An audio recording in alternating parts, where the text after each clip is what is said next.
통계청에 따르면 지난 3월 일을 하는 60세 이상 인구가 45%로 무려 절반 가까이 일하고 있다고 집계했습니다. 70세 이상 중에서 일을 하는 인구도 30%에 달하는데요. 100세 시대에 돌입한 만큼 정년 이후에도 계속 일을 할 필요성을 느끼게 되고 재취업에 나서는 분들이 많다는 의미일 겁니다. 그런데 문제는 재취업 시 조건을 낮춰 근무하게 되면 저임금 등으로 어려움을 겪을 수도 있다는 건데요.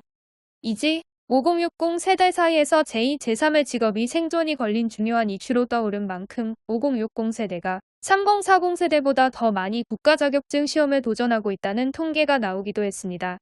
그래서 이번 영상에서는 5060 세대가 따두면 좋을 자격증들 5가지 소개해드리려고 합니다.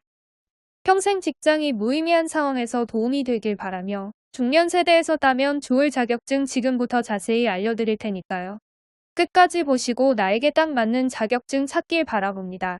구독, 좋아요, 알림 설정 하시고 복지 받으세요. 복도 받으세요. 복지 다이스입니다. 5060 세대가 따면 좋을 자격증 5가지 본격적으로 소개해드리겠습니다. 첫 번째 자격증은 한국산업인력공단이 발표한 2022년 국가기술자격통계연보이 50대 남성 여성 모두 가장 많이 취득한 자격증 4위에 오른 방수기능사입니다. 방수는 물이나 습기의 침입 또는 투과를 방지하는 일을 말하죠. 방수기능사는 현장에서 건축 구조물의 지하층, 지붕, 실내 바닥, 아스팔트 등의 방수제를 바르거나 도포하는 작업을 수행하게 됩니다. 최근 잦은 폭우로 방수기능사의 전망이 더욱 밝다는 평가가 나오는데요. 실제로 한국고용정보원이 발표한 중장기 인력수급 수정 전망 2015에서 2025에 따르면 미장공은 향후 10년간 800명 정도 감소할 거라고 예상한 반면 방수기능사는 향후 10년간 800여 명 증가할 것으로 예상하기도 했습니다. 방수기능사는 1년에 사회시험을 실시하고요. 자격 연령에 제한이 없습니다. 특히 방수기능사에 많은 분들이 주목하는 이유는 필기시험 없이 실기시험만 진행하기 때문입니다. 하지만 방수 작업은 앉아서 하는 경우가 많기 때문에 체력이 필요하다는 점 염두하시고 도전하시기 바랍니다. 중장년층에게 선호도가 높은 자격증 방수기능사 주목해 보시기 바랍니다.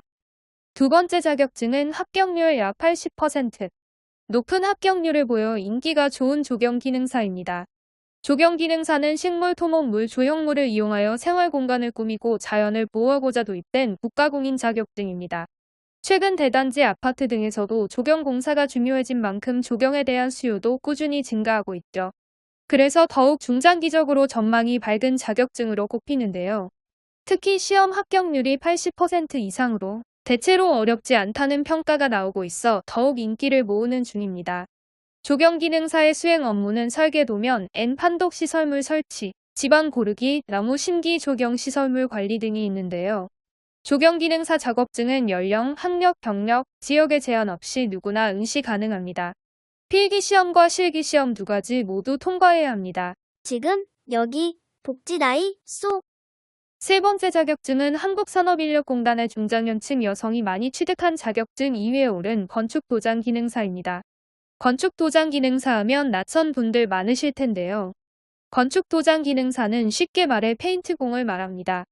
건축도장기능사는 건설 건축 현장에서 붓, 롤러, 브러쉬 등의 도장기기와 설비를 사용해서 페인트 및 유사 재료를 건물의 외부와 내부 표면, 장식물에 칠해 건물과 장식물을 보호하고 장식하는 작업을 수행하는 직업인데요. 건축도장기능사는 건설업 국가기술 자격증 중 상대적으로 성별이나 연령의 진입장벽이 낮은 편이라는 평가를 받고 있습니다. 건축도장기능사 자격증을 취득하면 도장공으로 취업하게 되는데요.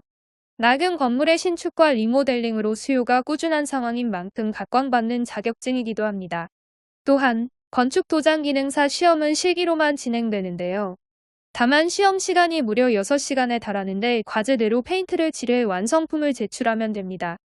건축도장기능사를 취득하면 건설 경력 수첩을 발급받아 현장관리인으로 활동이 가능하고 건설업 면허 발급도 가능합니다. 최근엔 건축법에 의해 대다수의 건축공사에서 건설기술자 1명을 현장관리인으로 필수로 지정하게 되어 있는데요. 그런 만큼 현장관리인이 될 수 있다는 점이 특히 중장년층에게 이 점으로 작용해 많은 인기를 끌고 있습니다. 네 번째 자격증은 2020년 우리나라 50세 이상 남성들이 가장 많이 딴 국가기술 자격증으로 꼽히는 지게차운전 기능사입니다. 지게차 운전 기능사는 건설기계인 지게차를 조종하기 위해서 취득해야 하는 기능사 자격증을 말합니다. 2021년도 워크넷 채용 공고 162만여 건을 분석한 결과 채용 공고에서 채용 우대 요건으로 가장 많이 제시된 자격증이 바로 지게차 운전 기능사입니다. 지게차의 경우에는 다른 중장비에 비해서 장비 조작이 쉽다는 장점이 있습니다. 필기시험과 실기시험으로 나뉘는데요. 필기시험은 상시시험으로 운영돼 매달 시험을 볼 수 있기 때문에 떨어져도 재도전할 기회가 많다는 것도 장점으로 꼽힙니다. 대신 필기와 달리 실기 시험장은 한정되어 있어서 시험 접수하기가 굉장히 어렵다고 하네요.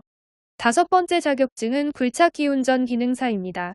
건설기계인 굴착기를 운전 및 취급하기 위해 취득해야 하는 기능사 자격증인데요. 굴착기는 공사 현장에서 흔히 볼 수 있을 정도로 건설 현장에서 자주 사용하는 건설기계죠. 그만큼 단순 건설 현장뿐 아니라 제조업체나 물류업체, 항만, 광산업체 등으로 취업도 할 수 있고 창업도 가능합니다. 그런데 하나 주의할 점이 굴착기 운전 기능사 자격증을 취득했다고 해서 바로 굴착기를 운전할 수 있는 건 아닙니다. 반드시 자격증 취득 후 건설기계 조종사 면허를 취득해야 하는데요. 참고로 굴착기 무게가 3톤 미만일 경우는 별도 자격 취득 없이도 시 및 도지사가 지정한 교육기관에서 교육과정을 이수하면 소형 건설기계 조종사 면허를 발급받을 수 있습니다. 굴착기 운전 기능사는 필기보다는 실기시험의 합격률이 높지 않으니 준비하실 때 참고하세요. 지금까지 5060 중년 세대가 따두면 좋을 자격증들 소개해드렸습니다. 공부에 대한 부담감이 있는 만큼 나에게 맞는 자격증이 무엇인지 꼼꼼하게 고민해보시고 자격증 취득하시기 바랍니다. 복지다이소는 다음에도 도움되는 정보들 들고 오겠습니다. 긴 영상 끝까지 봐주셔서 감사합니다. 구독, 좋아요, 알림 설정하시고 정보 받아가세요. 구독, 좋아요, 알림 설정 하시고 복지 받으세요. 복도 받으세요.